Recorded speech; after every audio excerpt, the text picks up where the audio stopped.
Bonjour, my name's Alice, welcome back to my channel. Today I picked a very controversial topic, so I gotta do a little disclaimer. Despite having studied law for a little bit, I'm a social scientist, so I'm gonna analyze the whole thing as a social scientist, which means that I'm not going to take part in figuring out who's right or wrong, if the decision is fair. As per usual, I'm interested in the why. Why? Second thing I'd like to say as well is that I feel like we forgot that this whole thing was about domestic violence. Now before we start the video, just a little break to tell you that Squarespace is sponsoring this video. Always a pleasure to promote their services. Squarespace is an all-in-one platform for building your brand and growing your business online. Squarespace designs look very professional and you get to pick from a variety of templates to perfectly fit your preferred website aesthetic. Once that is set up, you can connect all your social media accounts and share content between different platforms. Squarespace allows you to get access to a variety of analytics features, including page views, traffic sources, time on site, most read content, audience geography, and more, so you can track how your business or activity is doing. One last thing I like about Squarespace is that you can learn from other freelancers, creatives, how to improve the way you use this platform to reach as many people as possible. So if you want to try it out for yourself, check out squarespace.com for a free trial, and when you're ready to launch, go to squarespace.com/alice.cappelleyt to save 10% off your first purchase of a website or domain. Thank you to Squarespace for sponsoring the video, and now let's go back to it.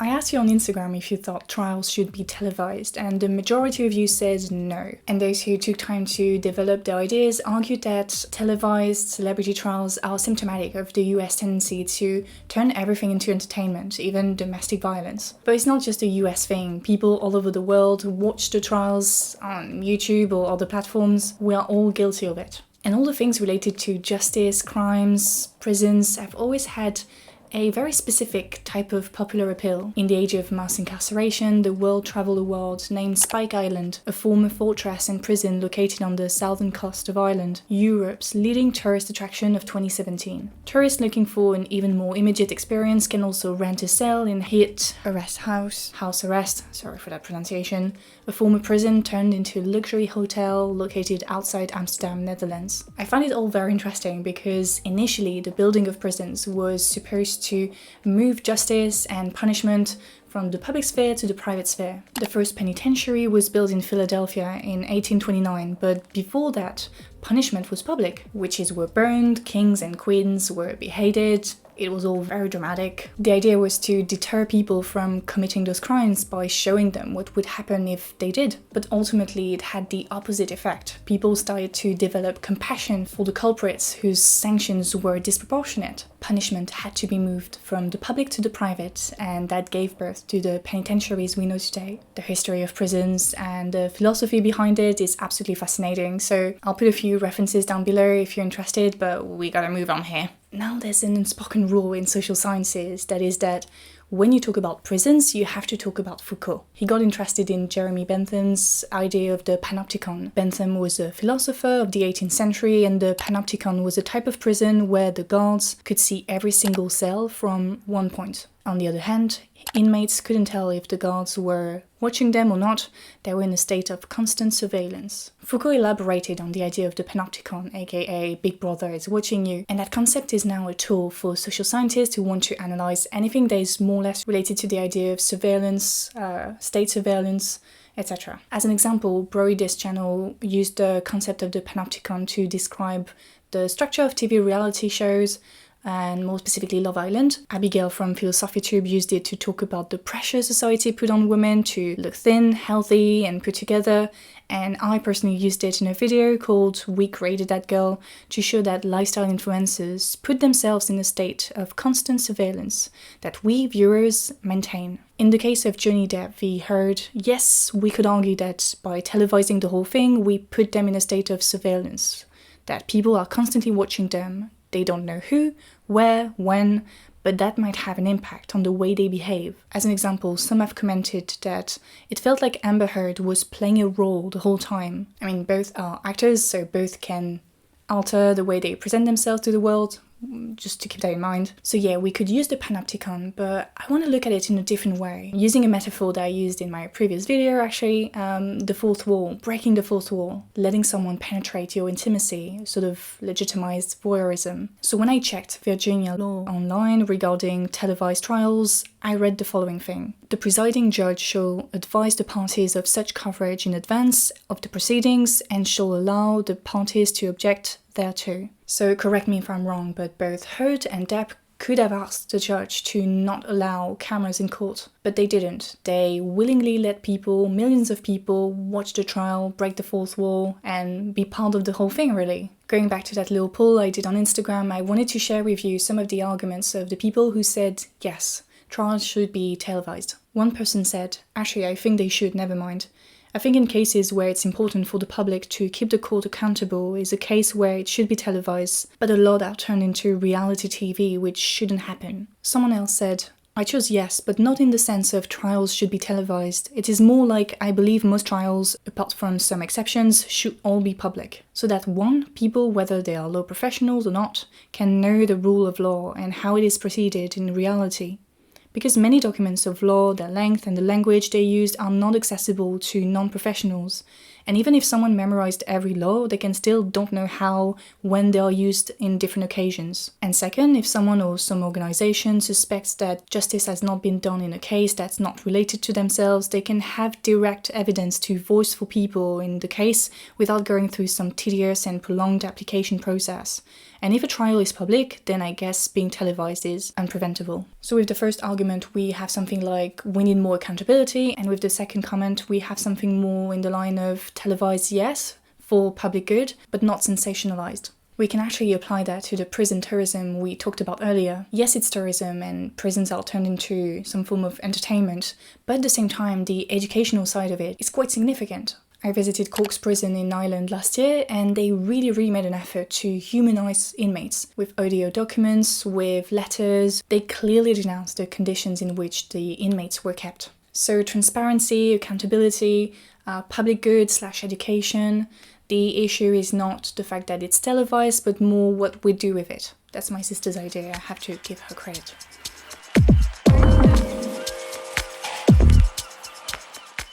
Now let's take a look at history. In 1995, one specific case really changed the way people engage with televised trials. O.J. Simpson, former NFL running back, was charged with 2 counts of murder for the homicide of his ex-wife and her friend. The trial lasted more than 8 months and was punctuated with movie-like twists and turns, like the infamous gloves moment, where he tried on the gloves found on the crime scene that clearly didn't fit. 150 million people watched TV, the live broadcast, as the verdict was announced. Seeing the popular appeal of that dramatic court case, CBS started its own show called Judge Judy, a sensationalized version of the televised court cases. Judge Judy became popular for her very opinionated takes, her unquestionable authority, and yeah, she was quite scary, really, and kind of reminds me of Dr. Phil, the conservative psychologist on TV. By that, I mean that she uses her authority to completely disrespect the people standing in front of her. Are we understanding each other? Yes. You're an idiot! The reason why I'm using those examples is to show you how subjectivity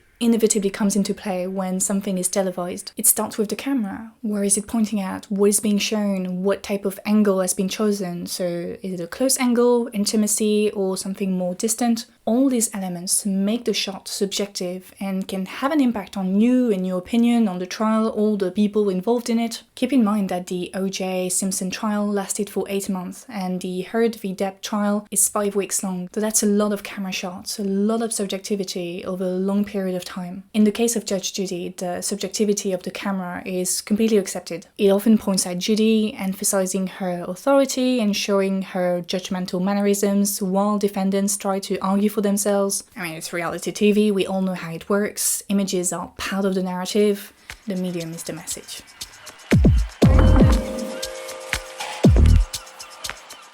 Let's get political. I wanna be political. Let's get political. I'm really sorry about that.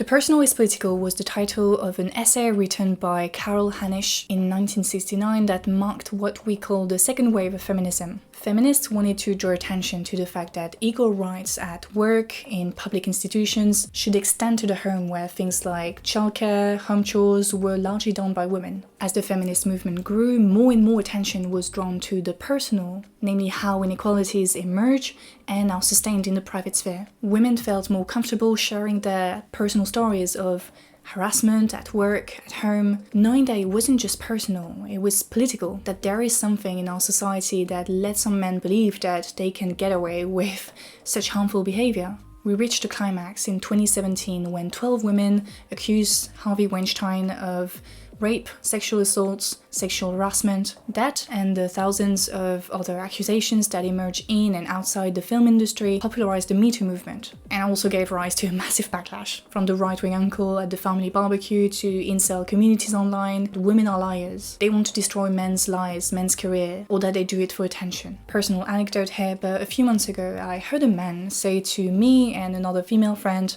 that he regularly had discussions with his male friends saying that they didn't feel comfortable when alone in a room with another woman, because you never know what could happen, what could be interpreted as sexual harassment. And I'm really easygoing on those things and always try to understand the other person, where they're coming from, and try to explain them why what they say is very, very wrong. But in that moment, I kind of remained silent, because I thought about all the stories I've heard from female friends and personal stories as well that I always kept secret, and the audacity with which he complained that he felt unsafe when surrounded by women in front of 2 young women.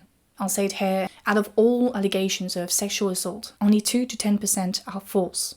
On the other hand, 81% of women reported experiencing some form of sexual harassment and/or assault in their lifetime. So at first glance, it seems that the Heard v. Depp trial fits into the Me Too movement. It ticks all the boxes, but there's one thing that makes it very controversial, especially on the left. And it's the fact that by accepting that Heard is lying, or that she's turning things to her advantage, we serve the women are liars trope. The trial and its popularity are seen by some as a revenge on Me Too, especially in alt-right and conservatives communities, and progressive people don't want to play into that. What's clear though, and connects to what we talked about at the beginning of the video, is that the fact that it's televised and that we can comment on it through social media brings us back to when punishment was public, and Heard is really feeling it at the moment. The Me Too movement rightly showed that the justice system isn't always on women's side, and therefore participates in perpetuating rape culture. What most people get from it is that the justice system doesn't work. It doesn't align with how society progresses. The relationship between the justice system and the people, so democracy,